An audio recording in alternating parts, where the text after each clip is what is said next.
চলো না বিয়ে শাদী কইরে ফেলাই। বিয়ে অবশ্য করা যায়, কিন্তু একটা কথা, বিয়ের পরে কিন্তু রান্না বান্না করতে পারবো না, তোমারই করা লাগবো, চাকরিও তোমারই করা লাগবো, আমার দ্বারা এইসব হইব না। রান্নাটাও করতে পারবা না? আমি যেই পরিমাণ অলস, আমার দ্বারা ওইসব হইতো না। তাহলে তুমি সারাদিন কি করবা? পায়ের উপর পা রেখে শুয়ে থাকবো। তুমি কি এগুলো পারবা? যদি পারো তাহলে বিয়ে করতে সমস্যা নাই আমার। আমি সব করে দিব, তোমার জন্য আমি সব করতে পারি। শুনো, চাকরি বাকরি যা করবা ভালো স্যালারি দেখা কইরো। তোমার কিন্তু প্রতি মাসে 5,000 টাকা শুধু কসমেটিক্স লাগবো, আর প্রতি মাসে 6টা শাড়ি, 6টা 3 পিস। আমার আবার খুব শখ শাড়ি পরে। প্রতি মাসে এতগুলো জিনিস কিনে কি করবা? কেন, তোমারে পইরা পইরা দেখামো? আমারে দেখাইতে এতগুলো শাড়ি লাগবো? পারলে নাই, তোমার কি বিয়ে করার জন্য জোর করতাছি? তুমি বিয়ের কথা কইছো দেখে আমি আমার শর্তগুলো কইতাছি। না আমি সব দিতে পারবো, দরকার হইলে কিডনি বিক্রি করে দিবো। শুনো, বিয়ের প্রথম বছরে কিন্তু পুরো বাংলাদেশ আমারে ঘুরান লাগবো, সিলেট, সাজেক, বান্দরবন সব জায়গায় ঘুরমু। তার থেকে বরিশাল কাছে আছে, বরিশাল দিয়ে ঘুরে আনি। বিয়ে করবো না। না না, মজা কইরা কইছি। তুমি আমার থাইল্যান্ড লইয়ে যাবা? থাইল্যান্ড আমার যাওয়ার খুব শখ। জিম্মে যাইতে যাবো, সব জায়গায় লইয়ে যাবো। না, আমার কিছু বান্ধবী আছে, ওগুলোও লইয়ে যাবো। বান্ধবী না, বান্ধবীর গোষ্ঠী সহ সব দিব। আর শুনো, বিয়ের পর কিন্তু তোমার আমার কথায় ওঠা বসা লাগবো। এখন খেয়ার থেকে কম কিছু, তখন আরো বেশি। এখন তো হালকার উপরে ঝাপসা চলতেছে। আচ্ছা। আর শুনো, আমার লোক কিন্তু কোনোদিন তর্ক করা যাইব না। আচ্ছা। আর শুনো, আমি ভুল করলেও আমি ঠিক, আমি ঠিক করলেও আমি ঠিক, তুমি আমার কোনোদিন কিছু কবা না। আমি যখন রাগ করবো তখন ভুলেও কোনো সাউন্ড করবা না। আচ্ছা। আমার যদি ইচ্ছা হয় সারা রাত লাইট জ্বালাই রাখবো, আমার যদি ইচ্ছা হয় আমি সারা রাত লাইট বন্ধ করে রাখবো, তুমি কিন্তু কোনো কিছু কইতে পারবা না। আচ্ছা।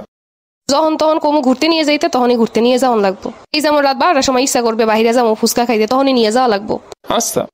আর শুনো, তোমার বাপ মারে কবা আমারে বেশি বেশি ভালোবাসতে। আচ্ছা। তোমার পরিবারের কেউ যদি আমার উপর একটা অন্যায় কথা কয়, তুমি সাথে সাথে কাঁচা দিয়ে নামবা। আচ্ছা। আর শুনো, বাচ্চা কাচ্চা হইলে দায়িত্ব কিন্তু সব তোমার। আচ্ছা। বাচ্চার পটি পরিষ্কার করা, বাচ্চারে খাওয়ানো, সবকিছু। আচ্ছা। আর শুনো, আমার কিন্তু 2 দিন পর পর সারপ্রাইজ দেওয়া লাগবো। আচ্ছা। এত কিছুর পরে তুমি আমার লাগে কি করবা? আমি যে তোমার বিয়ে করবো এইটি তো অনেক। আচ্ছা। আর শুনো, কোনো বন্ধু বান্ধবের সাথে আড্ডা দিতে পারবা না, আমার পারমিশন ছাড়া কোনো বন্ধুর সাথে দেখা করতে পারবা না, আচ্ছা। কোনো মেয়ে বান্ধবী থাকতে পারবো না। এখনো তো নাই। এখন নাই, কোনো সময় যেন থাকে না। আচ্ছা। রাস্তা দিয়ে হাইটে গেলে কোনো মহিলার দিকে তাকাইতে পারবা না। আচ্ছা। বিয়ের পরে মোবাইল বেশি টিপতে পারবা না, সর্বোচ্চ 1 ঘন্টা মোবাইল টিপবা সারাদিনে। আচ্ছা। আর যদি তাও না পারো তাইলে বাটন ফোন চালাবা। আচ্ছা। প্রতি মাসের শুরুতে আমার যত পছন্দের খাবার সব আইনে ফ্রিজ ভরে রেখে দিবা, আইসক্রিম, চকলেট। আচ্ছা। প্রতি ঈদে আমার হাতে মেহেন্দি পরাই দেওয়ান লাগবো। আচ্ছা। সবার সামনে আমার বেশি বেশি প্রশংসা করবা। আচ্ছা। 2 দিন পর পর বাপের বাড়ি ঘুরতে নিয়ে যাবা। আচ্ছা। তুমি আমার লেগে এত কিছু করতে পারবা? হুম। আচ্ছা, তাইলে আমি বিয়ে করতে রাজি। চলো আমরা বিয়ে করে ফেলাই। সারাদিন ফোন ফোন ফোন, তাও রান্না করো। আমি রান্না করবো? কে রান্না করবে? এই তো কথা ছিল তুমি রান্না করবা বিয়ের পরে। তো বিয়ে করার জন্য কইছিলাম, যাও তুমি রান্না করো, আমি কি রান্না করার কাম নাকি? আমি বিয়ের আগে কি কইছিলা কিচ্ছু মনে নাই? এগুলো তো বিয়ে করার লেগে কইছিলাম, এখন তো বিয়ে হয়ে গেছে। কাবাস কোথাকার?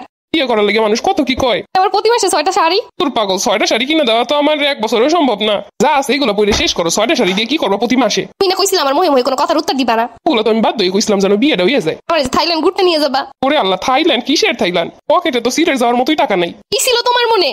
বিয়ের আগে কত কিছু কয়, এগুলো বিশ্বাস করতে নাই। তোর মেয়ে, তুমি আগে কবা নাই কথা? এই কথা আগে কইলে তো তোমার বিয়ে করতে পারতাম না। বিয়ে গুইলা খাওয়াই দিমু তো গো। তারা বিয়ের আগে এক কথা কইস, বিয়ের পরে আর এক কাম করিস।